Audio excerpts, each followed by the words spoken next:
About time to get the match underway, so introducing our first player, representing the Americas, it's Muzzy. Two-time leader in HCT points.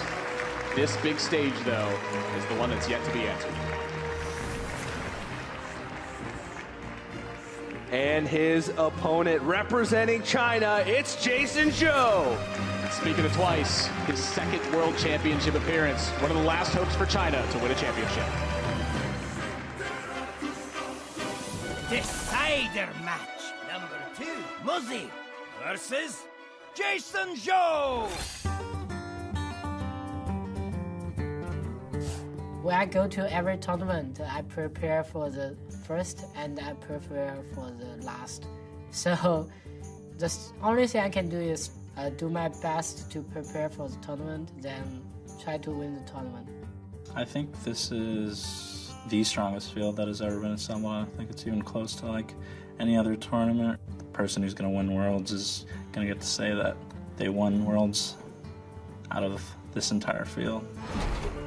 Muzzy versus JasonZhou. Ready, set, go! Elimination day continues. Muzzy versus JasonZhou. One player is going to be sent home after this series. Sol, who's it going to be? It's a really tough one to call. I think both of these players have an incredible pedigree behind them. Both of these players perhaps underperformed the first time we saw them. Muzzy had some questionable decisions with his Priest play against the Warlock, I believe it was. I think Admirable summed up some of Jason's problems earlier, just over-trading, playing a bit too passive in a few spots. So my answer to that question will be whoever elevates their play to the next level in this series. Yeah, let's take a look at the classes Q block banned out by, or Muzzy's Q block banned out, should I say, and the Highlander Priest banned out from JasonZhou. It has kind of surprised me overall the way the bans are a bit wider than I thought they would be, to be completely honest. It's been a lot of Warlock and Priest, of course, but in those situations, you know, there's been a lot of questions is it going to be Warlock or Priest in this match? Yeah, I think fairly clear when you look at the lineups with the data that we are being provided by HS Replay. Jason has 3 unfavorables against Muzzy's Warlock, Muzzy pretty much the vice versa with the Priest, so it's a pretty clear ban strategy in this matchup, but we are ready to get into game number 1. Remember, everything on the line. Every game you see from here on out will send one player home. Not feeling 100% happy with their performance, because as we discussed, all of these players, it's win or nothing, essentially. No matter what they say, their motivation is that they are here to win. Yeah, 100%. I think looking back after the tournament, you could say, oh, you know, top 4 was decent, of course. It's more than decent to us, of course, but to them. While you're in the tournament, you're there to win. There's no messing about. Muzzy, no messing about either with this opening hand. He did keep Raza Priest. He kept Raza Priest. He kept Raza in Priest in the mulligan. Was Raza going to go through there? So he's off to a pretty reasonable start, but JasonZhou could open himself as well. Yeah, especially with that corridor. Yeah, snap Mark of Yasharaj here on the Raven. This is what you want to be doing against Priest. You know, building a board full of 1/2s is not going to be too effective. Priest has a lot of game against that. They can just do spell damage, Spirit Lash, they can jam while Pyromancer clears, all that kind of stuff could shut down those early boards, but just making a 4/4 on turn 2 and hitting you with it, Priest struggles with that enormously. Yeah, and especially one of the minions being the Raven, because it has 2 attack, then suddenly Potion of Madness is actually a bit of a problem in terms of getting even stronger value trades, as opposed to, you know, Fireflies beating each other up. Right. Okay, you know, whatever. Thanos is going to be traded away again. Card draw is the key. And the 2 keys to this 1 lock are in Muzzy's hand now, the Raza and the Anduin. But he still has to stave off the aggression for long enough for those to even be relevant at this point. We've seen a few spots so far in this tournament where Raza's been skipped over on turn 5 to try and, you know, be a bit more defensive, and then Raza can come a little bit later. This is a hell of a board from JasonZhou. Dragonfire available on 6 now for Muzzy, but the Pyro clear is not going to be effective. Will only take care of the patches with the mana and spells that he has available. JasonZhou does have this ability to just start chaining buffs. He's already jammed 1 Mark of the Lotus, has a Savage Roar to back it up, and he has a Corridor Creeper that's going to be available to hit the board next turn with this patches going down to the Pyro. Yeah, I think this is nice play, though, from Muzzy, because although you said, you know, the Pyromancer doesn't get the job done completely, it softens the minions up, that if they receive any more buffs, well, worst, Muzzy can Raza on 5, take a big push of damage, and then Dragonfire to clear off and keep with those free heals going forward. It's whether JasonZhou just does too much damage during the next 2 turns. Now that I look at this board state, I would love to see Jason Savage Roar right now. It's a really difficult call to make. If he Savage Roars, he takes care of the Pyromancer with his face attack, and then he pushes, what is it, 13 more, leaving Muzzy at 8. So if you expect your opponent to drop Raza, which you do, there's a kept card that's not been played yet. There we go. He then heals, takes himself back up to 10, and JasonZhou then has the damage on board to punish that Raza play with lethal. This is great recognition from Jason. It's one thing for me to call it out. I see the hands. I see how this is going to play out. Jason recognizing it and executing it is on a much higher level. That's it. You can see what Muzzy was going to do with his hand, right? You know, we can see, and that was obvious. But that did leave a window of opportunity there, and JasonZhou's kind of just pushed the window that little bit wider open. And as he said, this leads Muzzy to not be able to play Raza on 5. Exactly. And then you imagine he probably isn't going to play it next turn either. So then suddenly Raza on 7. Much less impactful in the game in long term when you start adding up those heals. Oh, baby, that bitter Tide Hydra. He had a Corridor Creeper to come down, but that would have walked into the Dragonfire Potion. The 8/8 after seeing the single copy of Shadow Word Death getting used already. I think that's the checkmate card right there. You have bested. It is. You have bested me. A very quick game there, kicking off. JasonZhou taking the win. And as you love to say, Sol, Hydra is like Scalebane. It survives the Dragonfire Potion and already has the buff on itself. Yep, and unlike Scalebane, it hits you for 8 after the Dragonfire Potion survival, not just 5. It's a huge difference. It's a card I'm a huge fan of. I think it's a fantastic choice. You saw it there from JasonZhou. Yeah, this is Elimination Day, an elimination match for these 2 players. Who's going to take it? Find out after this. The prize everyone is here for, the Hearthstone World Championship trophy and everything it represents. JasonZhou is 1-0 up, and it would be absolutely amazing for him to be China's first ever Hearthstone World Champion. Hearthstone is very popular in China. A lot of young people like this game, and they want the Chinese player to win. Please join me in welcoming from China, JasonZhou! I went to BlizzCon last year and I got the top 4, but I make some mistakes. JasonZhou, China's last hope, looks like he's going down here. This year I really want to go back and maybe to see if I can get the champion title.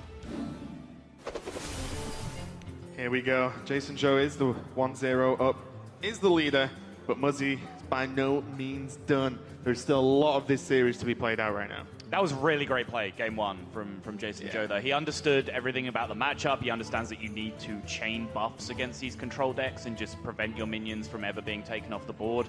You can see that, Muzzy killed 2 minions that entire game. And Jason was just able to compound damage. That Savage Roar timing was just perfect, being able to force through the damage and set up the lethal. We said early on, Jason looks like sometimes he's a little bit out of his element when he comes away from his control roots and has to play these aggro decks instead, but that was a much, much better game for him. But you almost said set up La Lethal. Then I was like, is this a new phrase knocking around that I've not heard yet? No. JasonZhou is going to be on the rogue. Muzzy locking in the Priest again. What do you make of this Dragon Highlander versus normal? I call it normal Highlander, draw Highlander, I might call it. I mean, for me, the standard list is just so powerful, so consistent, and so refined at this point. It's had so much work put into what the individual cards and tech choices are, that to me it's still arguably the most powerful deck in the game. Even though people are starting to move that title towards Warlock, I still think Raza Priest perhaps is better in some matchups in the hands of the best players than people even give it credit for. The Dragon version is still a little bit unrefined for me. We've had this discussion pretty much all week of the different builds, and for example, Doc Hone... Alexstrasza versus Scalebane. Right, not really knowing what the last dragon that he needs to fill out his list is and going with Alexstrasza in the end. So, maybe there is long-term potential in the deck, and it's certainly the security of just having the card Duskbreaker in your deck against the aggro builds is a huge reason why you want to run this, but for me, I'm sticking with classic Raza Anduin Highlander Priest all the way. Always a sucker for the classics. Yeah. And a significantly lower power turn JasonZhou would have wanted there, as the Patches is indeed in the hand. So just a 3-3 from that turn, but still a 3-3 that Muzzy can't really deal with that well. So it's just going to be a pass for now. Holding on to that coin when you're rocking cards like Scalebane, Operative, Geist, for example. Really want to hold on to that to the more impactful turns where you can chain threats, as opposed to maybe just, you know, get half a threat out with the coin and then have a dull turn the turn after. This is a really clunky draw for the Rogue. The Rogue can go later against Priest than some people might suspect, but you do really need to run through early pressure to get that job done. It's your mid-game and late-game threats that will do most of the work if you sequence them correctly, but you still need to have early pressure to siphon some removal away from your opponent before you start dropping those bigger threats later in the game. If you just give Muzzy all the time in the world to set up, then yeah, he can just hold on to that coin. He can start dropping his big threats quicker. He can just contest the board evenly. And it's through no fault of Jason's. He just hasn't drawn a 1 or 2 drop this entire game, apart from Patches, which is obviously not what you want. That Firefly, the first low drop that he's been able to pick up this entire game. Yeah, I will say as well that this hand seems to be like one shadow step away from a good time, because just of the power of JasonZhou going against a Dragon Highlander, which is way more minion focused. The Vilespines kind of come into their own again, yes, as opposed to not like your main Highlander list, which the minions are more of a side effect as opposed to the main point of the deck. Muzzy looking composed. Doesn't look like anything is getting on top of him just yet, but the pressure has to be being felt by these two players, but neither 100%. of them showing so far. Yeah, I think the difference when we talk about either nerves or pressure feeling on stage, it's less whether it exists or not, but how players deal with it, right, is the way forward. I just realized we're approaching dangerous territory, Raven. I made a solemn promise to Muzzy that I would never accuse him of being nervous or choking ever again, and we're getting very, very close. I think we should divert back to the game as soon as possible. I didn't name any names. Okay. There's the Dustbreaker though. Huge pickup there for Muzzy. Able to just clear off this board. As you said, the threats weren't exactly coming thick and fast anyway from JasonZhou. And now Muzzy has that clear. And suddenly, look at the following turns here. Multiple 5-drop choices. The Geist for the 6th drop. But there is that Shadow Step and still the second Vilespine. Both these hands kind of seemed a little bit quiet early on. And now they're both looking very, very strong. Right. Bone Mare as well being available. Now the coin has been used by Muzzy. He was forced to there, essentially, to coin out the Dustbreaker to relieve the pressure. Now the coin has been used. Jason would get a free turn of Bone Mare before it can interact with Shadow Reaper Anduin if it were in hand for Muzzy. But with the Draconid Operative coming down, it's more likely we're going to see a play with that second Vilespine instead. Yeah, and Jason not running coins in his rogue. I think there's quite the discussion going on in the Hearthstone scene as a whole as to how good 1 or 2 or 0 coins are. Counterfeit coins, of course, not just the coin. In rogue, and it allows you to get Bone Mare out early. But also, we've seen games this tournament where drawing the coin when you need literally any other card in your deck is very bad, because it effectively does nothing a lot of the time. Yeah, I think we saw Muzzy specifically have a huge blowout with a counterfeit coin turn where it's incredibly powerful. Rage actually tweeted, like, wow, coin in that deck seems good. I wonder where he got that from, because it was actually Rage himself, who created counterfeit coin. The deck innovator who recommended that Muzzy put counterfeit coin in his rogue. And Rage has a little bit of history when it comes to influencing the decisions of Hearthstone World Championship competitors when it comes to deck building.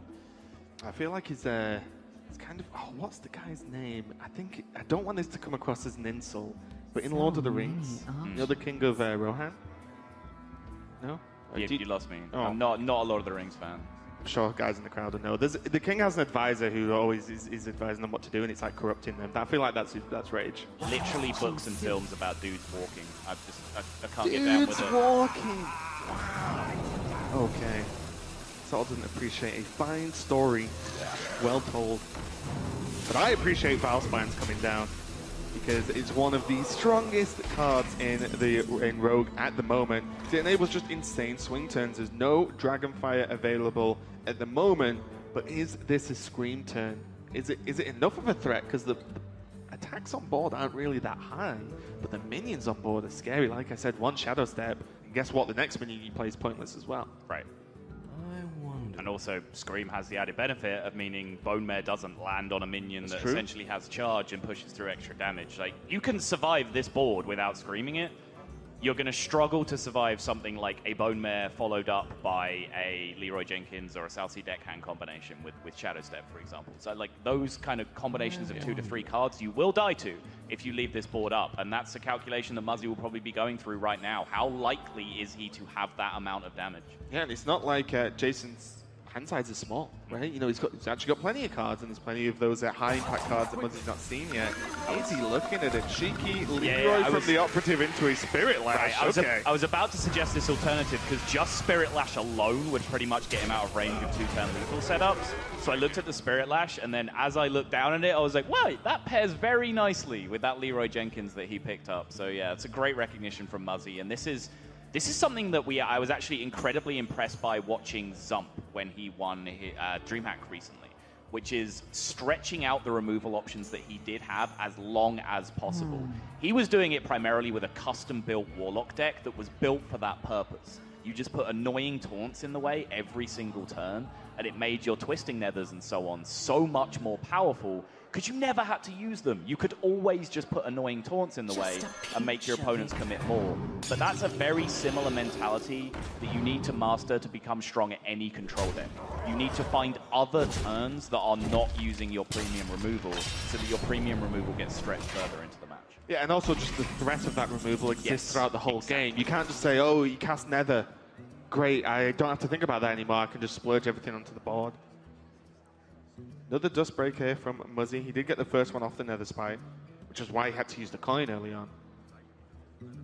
Second one, not going to do quite as good a job clearing up this board. I think Muzzy's still got a long way to go here. He has, you know, none of the big effect cards in his hand. There's no Raza, no Anduin, and no Kazakus. Yeah, that's what it's like. Okay, imagine you clear the board, or if you Scream this turn. Oh, okay, next turn can be Operative, Small Minion, or Geist, and you're just like, what does that really do? We'll say though, Muzzy is playing 1 Cold Blood. Quickly. So Geist will do something. Muzzy's playing the Priest. Oh. It's when I look at the wrong deck. Well, I mean, he is playing 1 Cold Blood, but Geist will not do something versus his own Cold Blood. Yeah, right. I'm allowed 1 slip. It's my 1 for the day. That's your 1? Yeah, that's my 1 for the day. We'll keep track of this, ladies and gentlemen. 1. Just like we keep track of your prediction for the rest of the tournament. The point of those bold predictions is to be spectacularly wrong, right? I mean, come on. Looking good so far for mine. You're looking minted, yeah. Okay, so is the clean up here. JasonZhou presents a strange array of threats with the 5/5 there, but it is enough, and these Bone Mares are still very, very scary, and Muzzy must be at the point now of thinking anything that's left on the board is going to be Bone Mare the following turn. Right. This late into the game, it's almost an expectation. Maybe not having 2 Bone Mares, but you guess at 1. That far left card has been in Jason's hand since turn 3. And just hasn't been played yet in any situation.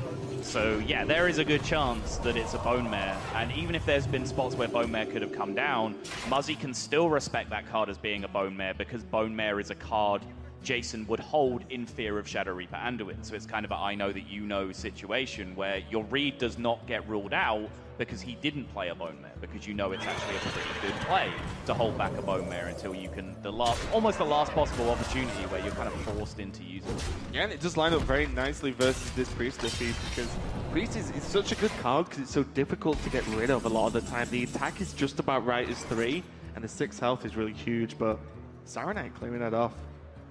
Jason still piling on the pressure here, and Muzzy just hasn't got a lot going on. Minor note, there's always something that casters and players always debate about, but a Jason with double Bone Mare in his hand there chose to use the one he drew later on, I believe around turn 6, kept the one that he's had since turn 3 in his hand.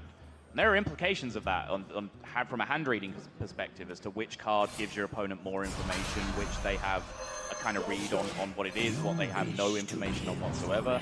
I would have liked him to use the Bone Mare from the far left. Yeah, I do feel going the other way. Go ahead.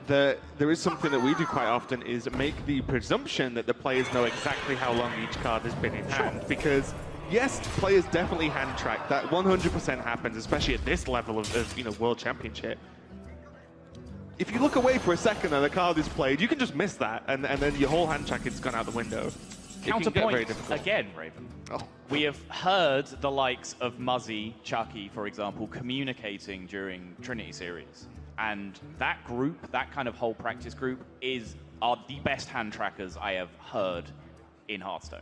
They make reads with incredible accuracy. So I think if you're going to give anyone credit for having information on your hand, Muzzy would be very high on that list. Counterpoint to that. Go ahead. Let's get back to the game. All right, fair enough. Vela's going to come down with the Holy Smite. It's going to help clear up this deck hand. And a little bit safer now because Velen is not just a card you can leave unless you have actually just have lethal that turn through it. As this 4 heal every turn is an absolute nightmare to deal with. We'll say though, Muzzy, in running the Dragon Highlander, doesn't have, you know, the extra healing tools that often used, like Binding Heal, for example, to heal for an absurd amount with Velen. Call me crazy. You are crazy. I was about to say, I think you leave this Velen alive, and that is the play Jason's going to make. Shadow Step Bone Mare, drop the Scale Bane. It costs you 7 damage just to sink into this Velen. It costs you your entire board. Muzzy has no cards in hand, essentially. He's on a very low hand size, which means at most of the time he's only able to heal for 4 with this Velen, and then by developing all these extra threats, you put yourself in a position where you're setting up lethal again. This is a very similar situation to what we saw last game with Jason recognizing the Savage Raw timing. He's now spotting with these aggro decks those 2-turn lethal setups, and this is key to his victory. And as I was saying, there's no Binding Heal in this deck, and there's no Lyra. There is literally 1 Greater Healing Potion to heal that's left, and that's it. So it's okay if you've got Greater Healing, I'll trade next turn and play the long game. If you haven't, I win. So, like you said, very good recognition there. And knowing that this Dragon Highlander does have a good amount of weaknesses to itself, just as well as having some extra strengths. The Kazakus was a huge draw for Muzzy, though, to get such a powerful removal tool. Goes for the 1-mana option, gets a 6 damage removal to take care of this Bone Mare, of course, doubled by Velen. Buffs up his board to make that Velen pretty much unremovable now. Is forced to heal his own face up to 12, but a Leroy draw still ends the game for JasonZhou, and that is the Leroy. Call that a top deck if you want, but he deserves it. He set that up with the play of leaving Velen alive, which is a brave play.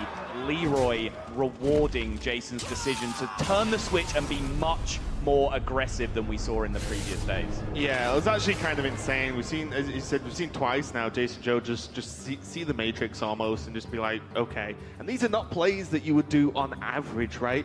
On average, it's correct to kill Velen if a priest just drops it. But with knowing the deck list, with knowing the way the deck works and how to approach the actual matchup and finish the game out, JasonZhou does it. Muzzy goes 0-2 down. He is still on his way to becoming the next world champion, which is a title he would much prefer compared to the one someone else gave him. Can't argue that. He has been one of the best players for a very long time. He is 0-2 down, though. And some guy with a ponytail kept calling him a choke artist. Who was that moron? Guys, when you make as many controversial statements as I do, sometimes you're going to look like an idiot. It happens. Muzzy's a fantastic player. But the greater point here is that he is up against it again. He's 0-2 down. Jason is playing great. And he has a massive obstacle to overcome to reverse this and get back on track to be world champion. And if Muzzy loses, it could all be your fault? Raven, please. Please. Nope. JasonZhou going for the Warlock this time. The only deck he has left to get a win with. Muzzy locking Priest in once again. Has some early tools, this Holy Smite and this Thanos to, you know, sort of push back versus any early push versus JasonZhou, but there isn't much of an early push, as he's playing the control version of the Warlock. This isn't cubes, where you can just go quite aggressive, to be honest, in a matchup like this, and just say, well, my Doom Guards and my other minions, and just cube what I can and start punching face. This is a very slow deck that I would say Muzzy is mainly the aggressor here by far. Yeah, and actually, if you look at the spread of the matchups available between the two lineups as a whole, this is the most one-sided matchup of any possible encounter between two decks. Muzzy is massively favored in this encounter as a priest. If if it works out for them. The Geist being in hand is pretty nice in terms of just locking out Dark Pact, locking out Mortal Coil, for example. But the Dark Pact is how you cheat the mana effectively in this deck and accelerate it out. But without those, could be a little bit tricky, as there's no Lackey to combo with yet for JasonZhou. He's going to rip it. Does get the Velen, but the Velen sticks. And that is not good news. And there's the Shadow Word Horror as well that can just bypass this rat. Yep. And oh no, your Thanos dies. Here are some of the cards that actually stick out a little bit. The Skull Geist is pretty key to deal with, you know, Jade Druid, deal with Priest to a large extent, just remove any kind of those high burst combos. And the Swamp Ooze isn't, considering legendary weapons were introduced, Ooze has not had as high an impact as everyone thought it would. Very true. It is very true, yeah. But the Geist is the big smart pick here because, as we see, Jason is leaving Priest up. Now, Geist can be a bit of a hard sell if it's only really aiming at Jade Druid in the meta, because you don't know how much Jade Druid there's going to be. You know there's going to be a ton of Priests. So if you can hit Jade Druid and the guarantee of all the Priests that you're coming up against that you're leaving up, remove all those one-mana spells to really reduce their burst damage, then suddenly Skulking Geist becomes a much more solid pick. He is going to go with Horror, okay. For a second I was like, what's going on? He's going to Horror and just get the 7 damage in, and he's just going to try and end this game as quickly as possible and cash in on this Dirty Rat. I was going to mention earlier, the Spellstones being in JasonZhou's hand are really nice, because what the Highlander Dragon version does is put big dudes in the way, but those Spellstones are insane for just, 4 mana deal with one almost, especially with the Librarian early on. And it's great timing that you bring them up, because Muzzy putting Power Word Shield on his Prophet Velen and then spending his coin actually played around the 7 removal from the Spellstone, if that was possible, with a set with the Librarian coming down, buffing it up again, and then removing the Prophet Velen. So Muzzy recognizes that this individual 7/7 can carry him to victory here, and just went all in on it that turn with the Power Word Shield. Yeah, and we were talking about win rates of archetypes, classes, and decks early on this morning, but Muzzy 1 and 4 with Priest. Jason, hello. Are you hiding? Just in the shifty eyes, just creep up above the monitor. Would you do something like that and just look at your opponent, like line it up so it's literally just your eyes over it? That'd be fun. I did. I mean, whenever I did have a head-to-head encounter when I played on the main stage of DreamHacks, for example, I love that like heads-up play. I love like trying to get into the head of my opponent, just staring him down. One of the most fun experiences I've ever had was a game against Ecop, where we were just both at the same. We both kind of like trolling our opponent and trying to just put our opponent off their game plan.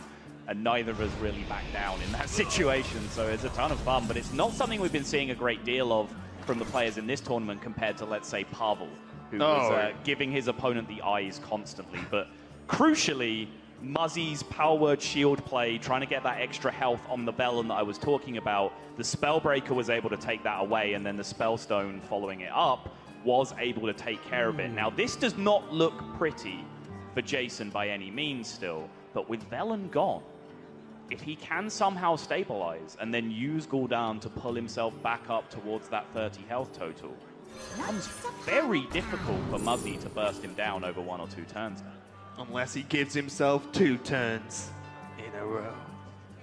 Can we get a Brian Kibler check on whether Temporis is good in this matchup, please? Oh, imagine if, like, the camera just pops up and we have just got Kibler in the corner and we're like, wait, what? We weren't expecting this to happen. It's going to be a Nozdormu, though. Put some pressure on him.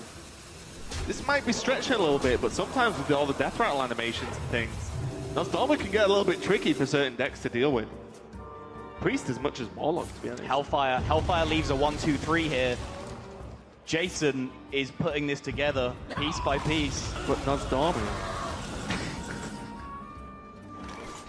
Serious business, Raven. Yeah.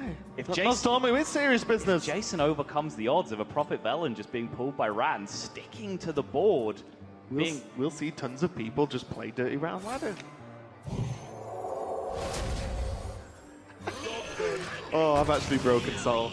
Okay, solo cast for the rest of this. So Geist is going to be played, and just remove any of the 1 spells that were left. I believe it was 1 Coil and 1 Dark Pact in the deck. And just in time as well, because there's the Lackey. JasonZhou actually had to use the Dark Pact earlier on the Spellbreaker just to heal up to try and get out of range of this Velen push that happened earlier.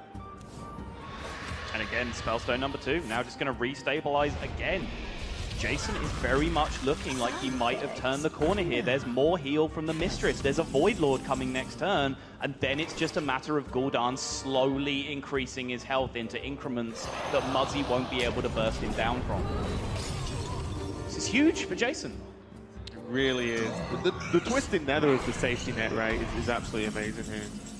No matter what kind of pressure is dropped down, as you said, Gul'dan will now, because of the timing for the Void Lord, will actually give him some safety, and then worst case, he can just bash Nether hero power, and then what does Muzzy really do? Especially at the point he's at.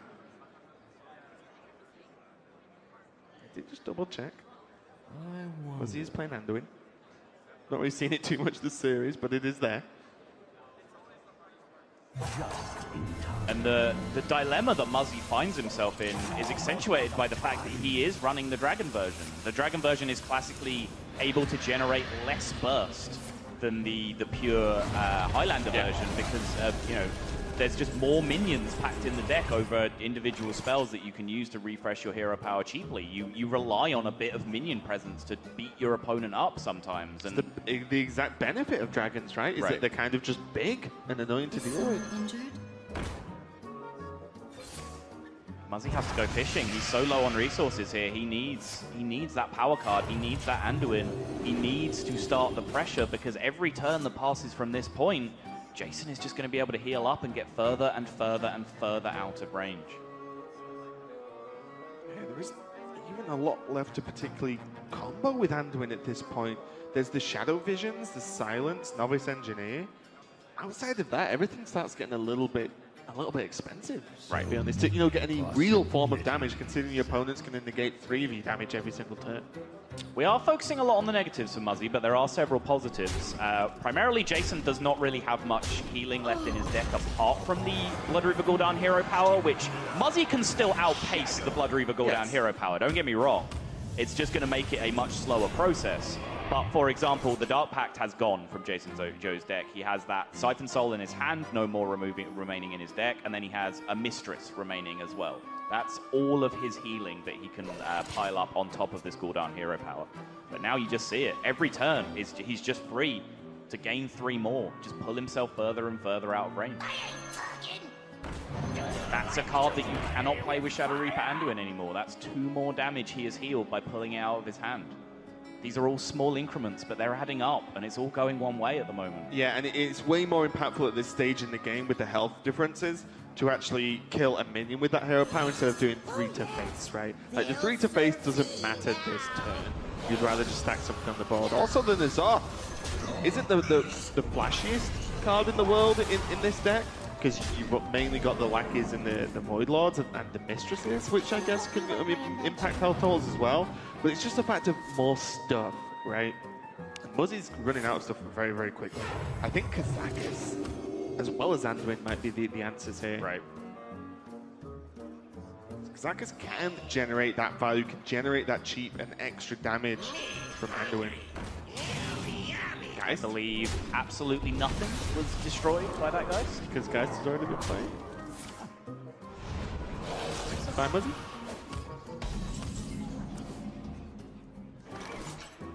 Imagine if Geist only affected your opponent. That card would be insane. Brutal. Yeah, it'd be so savage. You'd probably put it in every deck. One thing Muzzy did have for a moment there was time, right? He's not been pressured in any way. Already on 17. If the board even gets acknowledged and cleared at any point, Jason can create a pretty reasonable amount of damage just with the Nazoth and the hero power over a couple of turns. So he can catch that back up after this great healing potion very, very quickly. 8 cards left for Muzzy. There's about three he wants to draw. Yeah, I mean, the other big tool to draw, should I say. the other big tool that he's been missing this entire game as well is Psychic Scream. He just hasn't been able to relieve any of this pressure to buy himself more time, and Draconid Operative is actually kind of a big whiff with no dragon in hand to activate it. Just like Dustbreaker would have been as well. Yeah. Like you could, well, Dustbreaker doesn't really kill much, but it can do something and maybe set up the Dragonfire Potion. Doesn't matter, you're not going to another dragon. That's what you get. I must consider.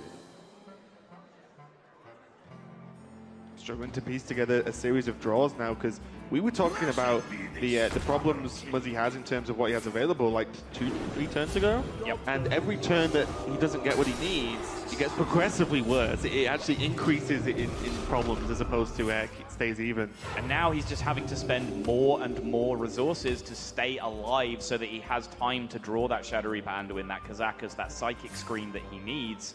But every card that he plays in a defensive manner suddenly effectively heals JasonZhou for 2 more. And any kind of even equal healing, like Mistress of Mixtures, for example, that actually benefits Jason. Oh, massively. Like, even though the heal is the same, it benefits Jason in the long run 100% of the time. And these minions are just too big to deal with now. Even with one Void Lord Silence, there's Dustbreaker. But does it even matter at this point? It doesn't! JasonZhou is going to be moving on, and Muzzy is going to be knocked out. JasonZhou keeping China hopes alive. Very, very important for China as a region. I think a Chinese world champion would perhaps have a bigger impact to the respective region than any other available. But at the same time, your heart does have to go out to Muzzy. He is truly a top 5 player in the world, like almost without argument, arguably the very, very best. Sometimes in Hearthstone, it's just not your day. But honestly, JasonZhou played fantastic that whole series and deserves everything he got. Yeah, Europe and the Americas region suffering in Group B as JasonZhou is the runner-up and will be moving on. So let's hear from him as he's with TJ.